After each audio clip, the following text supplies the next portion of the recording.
Point. ये देखिए exercise 5.3 के क्वेश्चन जो है कुछ बहुत इम्पोर्टेंट क्वेश्चन है, छोटे छोटे हैं लेकिन बहुत इम्पोर्टेंट क्वेश्चन है।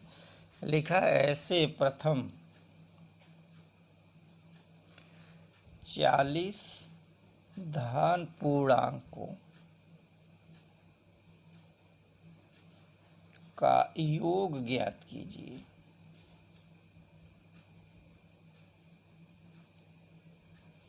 योग ज्ञात कीजिए जो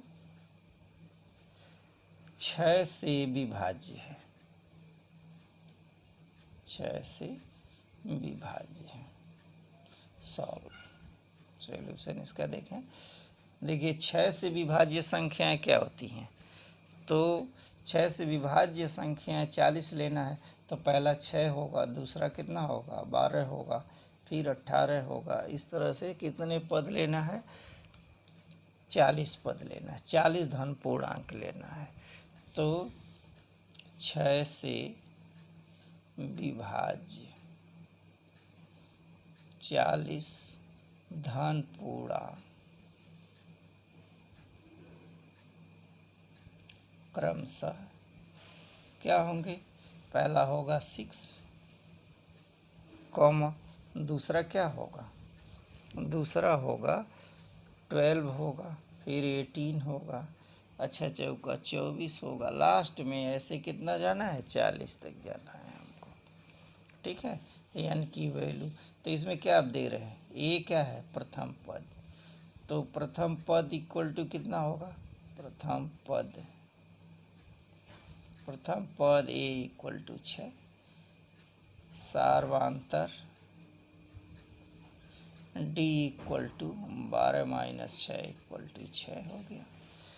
एन इक्वल टू क्या है, एन इक्वल टू 40 है। इतने पदों का हमको योग ज्ञात करना, फार्मूला जानते ही हैं। तो एस इक्वल टू क्या लिखते हैं, सभी पदों का योगफल n/2 2a plus n minus 1 into D. A का मान देखिए कितना दिया है, ए का मान 6 दिया है, डी भी दिया है और n भी दिया हुआ है। n की वैल्यू है 40/2 इंटू 2 इंटू ए का वैल्यू 6 प्लस ये देखिए 40 माइनस 1, डी का वैल्यू कितना है, देखिए कॉमन डिफरेंस 6, इसको काट देंगे तो कितना होगा 20 हो गया। तो 20 ये 6 दूना 12 हो गया, प्लस ये हुआ 39 इंटू 6 हो गया। चलिए मल्टीप्लाई कर दीजिए, 20 12 प्लस ये हुआ 9 छक्के 54 हो गया, 4 और 5 एलसीएम होगा 36, 18 और 5 कितना होता है 23 होता है। ठीक, अब यहाँ हुआ 20, इसको जोड़ दें 2 6 और 3 1 4 और ये बचेगा 1, ये हुआ 2 246 हो गया। इसमें 2 से मल्टीप्लाई कर दें, 2 से मल्टीप्लाई करेंगे तो कितना हो जाएगा, तो हो गया 1 0, 6 दूना 12 2 हो गया, फिर 4 दूना 8 1 9 हो गया और 2 दूना 4 हो गया।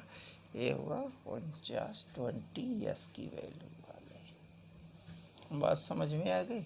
तो प्रथम कितने निकालना है, 6 से विभाज्य 40 धन पूर्णांक, तो n की वैल्यू 40 धन पूर्णांक हो गया। इसी तरह से क्वेश्चन नंबर 13, क्वेश्चन नंबर 13 देखिए, 8 के प्रथम 15 गुणजों का योग ज्ञात कीजिए। क्वेश्चन समझ में आ गया। 8 के प्रथम 15 गुणज ज्ञात कीजिए, तो 8 के 15 गुणज क्या होंगे, सॉल्यूशन क्या होगा, प्रश्नानुसार लिख दीजिए, इसका मतलब जो आपने पढ़ा है उसी के अनुसार होगा। तो पहला क्या होगा, पहला 8 होगा, 8 हो गया, फिर दूसरा क्या होगा, 8 में 2 का गुणा करेंगे तो कितना लिखेंगे 8 2 नहीं हो गया, 8 दूनी 16 हो गया, 8 त्रिके 24 होगा, 8 चौको 32 हो गया, डॉट डॉट डॉट लास्ट में क्या होगा, 8 गुणे 15 होगा। 8 में 15 का गुणा करेंगे तो कितना होगा, 15 कह रहा है तो 8 में 15, इसमें 1 का गुणा, इसमें 2 का, 3 का, 4 का, इसलिए क्या हो गया 8, 16, 24, 32 डॉट डॉट डॉट कितना, इसका मान कितना होगा, 15 बट्ठे 120 हो गया। चलिए अंतिम पद इसका है, पहला पद है ए, प्रथम पद ए इक्वल टू कितना लिखेंगे, प्रथम पद ए इक्वल टू कितना हो गया 8 हो गया। सार्वांतर जान ही रहे हैं, सार्वांतर 16 माइनस 8 इक्वल टू 8 हो गया। अंतिम पद एल इक्वल टू कितना है, एल इक्वल टू 120 है। तो यस इक्वल टू क्या निकालेंगे, 15 पदों का योगफल, अतः 15 पदों का योगफल कितना लिखेंगे, S 15 equal to 15/2 into a plus l, देखिए कितना है, तो हो गया 15/2, ए का भी वैल्यू हमको पता है, ए की वैल्यू है 8 प्लस इसका 120, तो ये कितना होगा 15 गुणे 128 हो गया, अब बटे 2 से इसको काट दें, 6 4 64 हो गया, तो 15 गुणे 64 हो गया। 15 में 64 का गुणा कर दें तो कितना होगा, ये देखिए 15 गुणे 64, ये हुआ 15 चौका 60, 0 6 हो गया, और 15 छक्के 90 और 6 हो गया 96, आंसर यही होगा, ये तुमने लिखना है, ये हुआ 960 हो गया, आंसर हो गया। ठीक है, एक क्वेश्चन और देखिए, क्वेश्चन नंबर 14, 14, ये देखिए क्वेश्चन नंबर 14,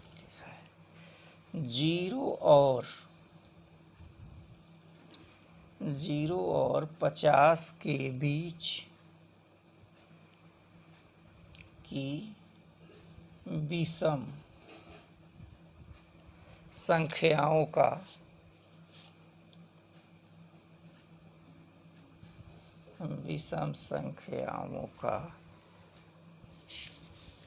योग ज्ञात कीजिए। बात समझ में आ गई, कहाँ से कहाँ तक, 0 से 50 के बीच में विषम संख्याओं का योग ज्ञात कीजिए। सॉल्व इसका देखिए,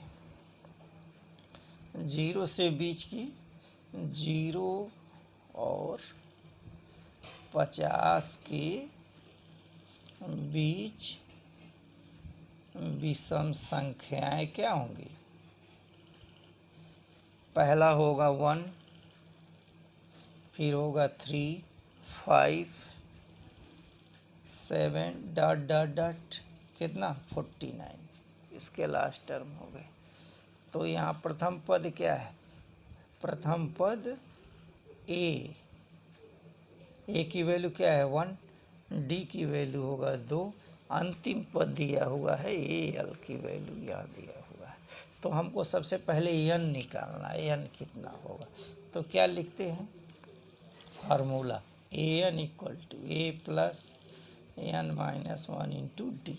चलिए एन की वैल्यू लास्ट टर्म हम ले लेते हैं 49 इक्वल टू ए की वैल्यू यहाँ देखिए क्या है 1 है, प्लस एन माइनस 1, डी की वैल्यू 3 में से 1 घटाया तो डी की वैल्यू होगी 2, तो यहाँ होगा 1 + 2n - 2। ठीक, अब देखिए यहाँ बचेगा क्या, -1 + 2n = 49, 1 को इधर कर दो, 50 = 2n, इसको कैंसिल कर देंगे तो 25 होगा। Implies that n equal to 25। हमको n ही पता करना रहता है, ठीक है। तो यस एन इक्वल टू क्या लिखते हैं फार्मूला, यस एन लिखिए, यस लिखिए, दोनों का मतलब यही होता है n upon 2a plus n minus 1 into d हो गया। चलिए एन की वैल्यू कितना है 25/2, 2 इंटू ए की वैल्यू क्या है यहाँ पे देखिए, ए की वैल्यू 1 है, ए इक्वल टू 1 और डी इक्वल टू कितना 3 माइनस 1 इक्वल टू 2। ये देखिए लिख लीजिए यहाँ, एन की वैल्यू है 25 माइनस 1 और डी की वैल्यू 2, यहाँ हो गया।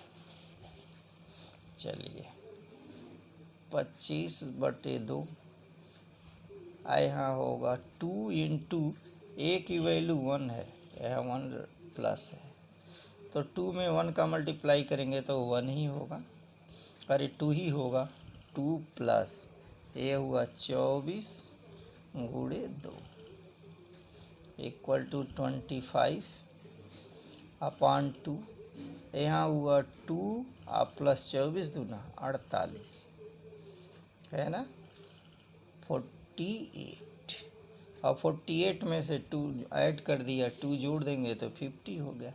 तो 25 50 अपॉन यहाँ 2 तो रखना, ये है 25, तो 25 इंटू 25 इक्वल टू 625, ये हो गया, ये आंसर होगा इसका 625 हो गया, ठीक है। इस तरह से ये क्वेश्चन आप लोग करें। ये देखिए एक लास्ट क्वेश्चन इसका देखिए, क्वेश्चन नंबर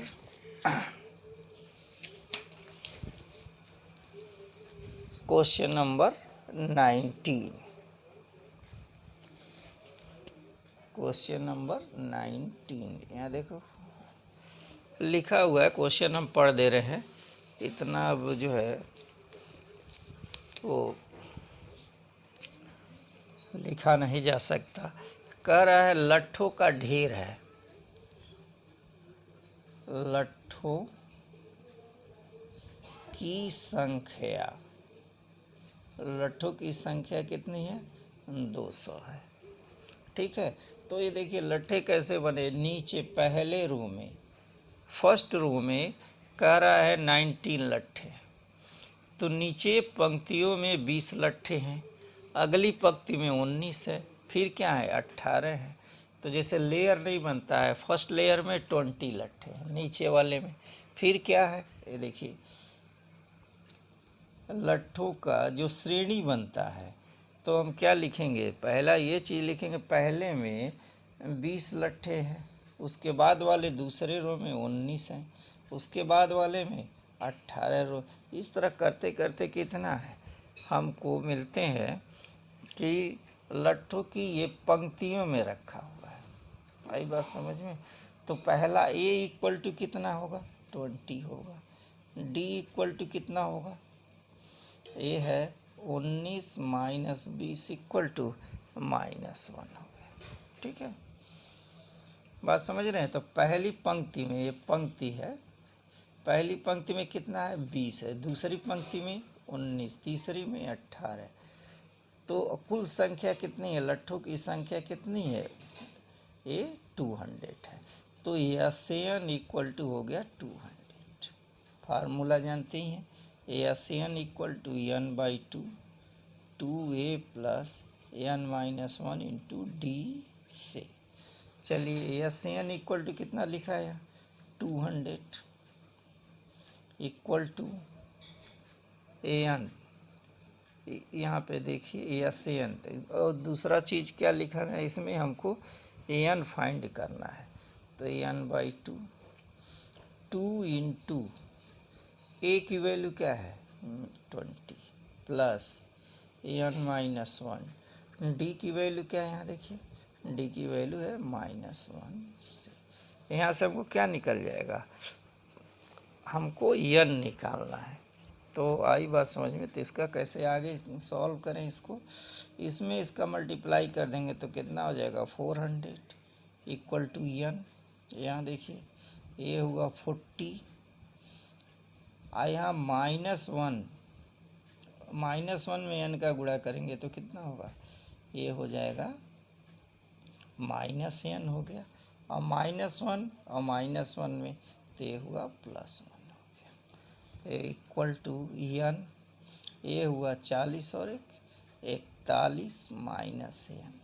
ठीक है, अब यहाँ देखिए इसमें n से मल्टीप्लाई कर दें तो कितना लिखेंगे यहाँ पर, 41n -n स्क्वायर, यहाँ कितना हुआ 400 हो गया।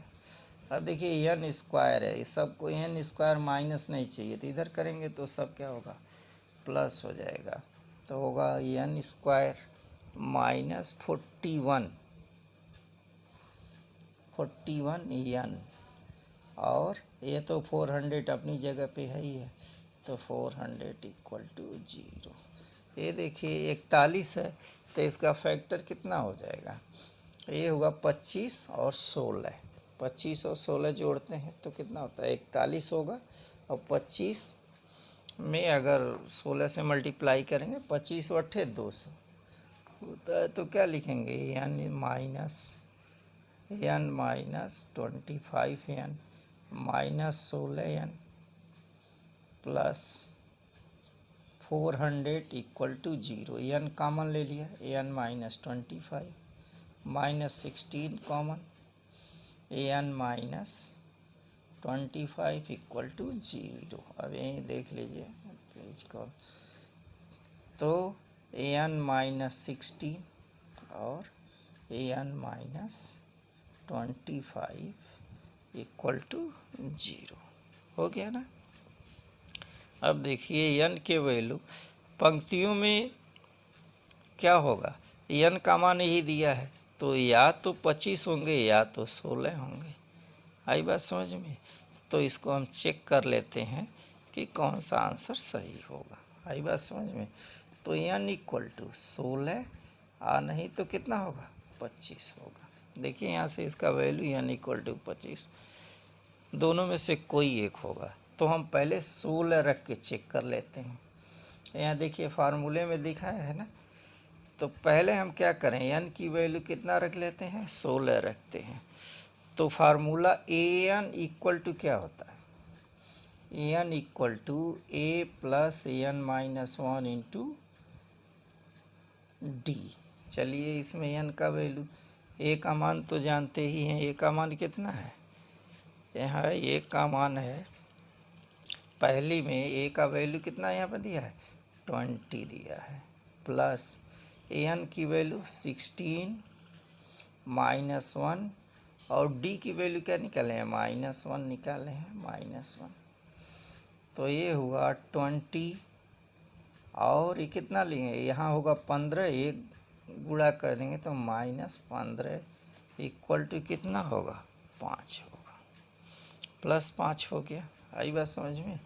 अब दूसरे में क्या करेंगे, दूसरे में n की जगह पे हम कितना रख देते हैं, n की जगह 25 रख देते हैं, उसका मान पॉजिटिव आना चाहिए कि नेगेटिव, अब उसका वैल्यू रख के चेक करूं तो an equal to a plus n -1 into d. चलिए a की वैल्यू 20 प्लस n का मान हम यहाँ 25 रख रहे हैं, तो 25 में से घटेगा तो कितना होगा 24, गुणे डी का मान -1, तो ये कितना होगा 20 -24 इक्वल टू कितना होगा -4। an इक्वल टू, an की वैल्यू यहाँ पे क्या है -4 है, तो जो पंक्तियों में लट्ठों की संख्या क्या होगी, ऋणात्मक नहीं होगी। ये ऋणात्मक आ रहा है ना, इसका मान ऋणात्मक आ रहा है, यहाँ पे n इक्वल टू 25 रखने पर, तो क्या होगा आंसर, कौन सा आंसर सही होगा, n इक्वल टू 16 होगा। ठीक है, पंक्तियों की संख्या 16 होगी, और अंतिम पंक्ति में लट्ठों की संख्या कितनी हो जाएगी 5 होगी। यहाँ देखिए 5 आया कि नहीं आया है, तो लिख देंगे आंसर में, अतः पंक्तियों की संख्या